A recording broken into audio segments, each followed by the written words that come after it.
नाशिक जिल्हा हा गुन्हेगारांचा बालेकिल्ला असं रील सोशल मीडियात व्हायरल झाल्यानंतर नाशिक पोलीस जागे झाले आहेत। नाशिक पोलिसांनी गुन्हेगारांची धरपकड सुरू केली आहे। पोलिसांनी यातीलच काही गुन्हेगारांकडून नाशिक जिल्हा कायद्याचा बालेकिल्ला असं वदवून सुद्धा घेतलं। पाहूया हा रिपोर्ट।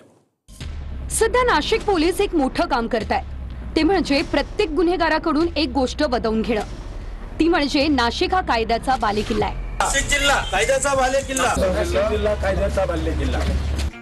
ज्या आरोपींकडून पोलिसांनी हे वदवून घेतलंय तो नाशिकच्या सातपूर गोळीबार प्रकरणातला संशयित आरोपी आणि आरपीआयचा माजी नगरसेवक प्रकाश लोंढे।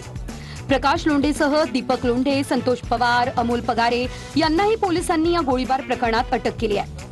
या आरोपींना कोर्टात हजर करण्याआधी पोलिसांनी त्यांच्याकडून हे वदवून घेतलंय। नाशिक जिल्हा कायद्याचा बालेकिल्ला, नाशिक जिल्हा कायद्याचा बालेकिल्ला, नाशिक जिल्हा कायद्याचा बालेकिल्ला, नाशिक जिल्हा कायद्याचा बालेकिल्ला, नाशिक जिल्हा कायद्याचा बालेकिल्ला, नाशिक जिल्हा कायद्याचा बालेकिल्ला।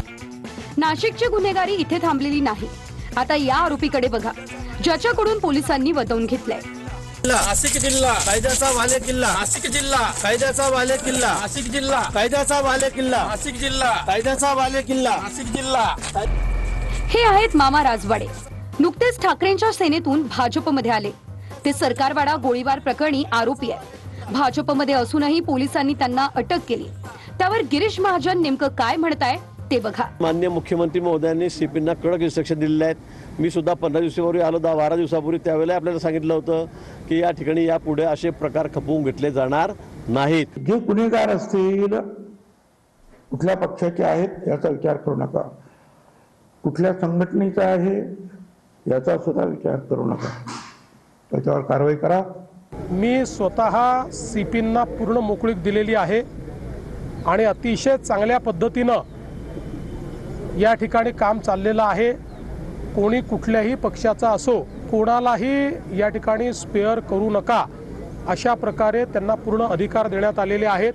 त्यामुळे मला असं वाटतं की ही जी काही गुन्हेगारी आहे आणि विशेषतः गुन्हेगारीमध्ये गुन्हेगारी करत असताना काही लोक त्याला जो राजाश्रय देण्याचा प्रयत्न करतात, वेगवेगळ्या पक्षात त्या ठिकाणी राजाश्रय देण्याचा प्रयत्न करतात, तर अशा सगळ्या गोष्टींना मोडून काढायचा आम्ही या ठिकाणी निर्णय घेतलेला आहे। आणि सगळ्यात महत्त्वाचं आहे की कोणाचा काही पास्ट असो, पण आता जर कोणी गुन्हेगारीमध्ये जात असेल किंवा गुन्हेगारीत आढळेल तर त्याला आम्ही सोडणार नाही। गेल्या काही दिवसांपासून नाशिकमध्ये गुन्हेगारांनी मांडलेलं थैमान अवघ्या महाराष्ट्रानं बघितलंय। गेल्या आठवड्यात हत्यांचं सत्रच नाशिकमध्ये पाहायला मिळालं। त्यानंतर पोलीस आता जागे झाले आहेत आणि ते एक मोठं काम करतायत। नाशिक जिल्हा कायद्याचा बालेकिल्ला, नाशिक जिल्हा कायद्याचा बालेकिल्ला, नाशिक जिल्हा कायद्याचा बालेकिल्ला, नाशिक जिल्हा कायद्याचा बालेकिल्ला, नाशिक जिल्हा कायद्याचा बालेकिल्ला, नाशिक जिल्हा कायद्याचा बालेकिल्ला, नाशिक जिल्हा कायद्याचा बालेकिल्ला, नाशिक जिल्हा कायद्याचा बालेकिल्ला, नाशिक जिल्हा कायद्याचा बालेकिल्ला, नाशिक जिल्हा कायद्याचा। गुन्हेगारांकडून नाशिकमध्ये कायद्याचं राज्य आहे असं वदवून गुन्हेगारी कशी कमी होणार याचा साक्षात्कार सध्या तरी फक्त नाशिकच्याच पोलिसांना झालाय। जी गोष्ट पोलीस गुन्हेगारांकडून वदवून घेतायत त्याविषयीची वस्तुस्थिती काय, पोलीस, राजकारणी आणि गुन्हेगारांमधला हा खेळ सध्या नाशिककर पाहतायत। तसंच ते फक्त बघूच शकतात, कारण कायदा सुव्यवस्था राखणं हे सरकारचं काम आहे। पण नाशिक कायद्याचा बालेकिल्ला आहे की गुन्हेगारांचा बालेकिल्ला आहे याचं उत्तर मात्र मायबाप जनतेला माहिती आहे। नाशिक जिल्हा कायद्याचा बालेकिल्ला, नाशिक जिल्हा कायद्याचा बालेकिल्ला।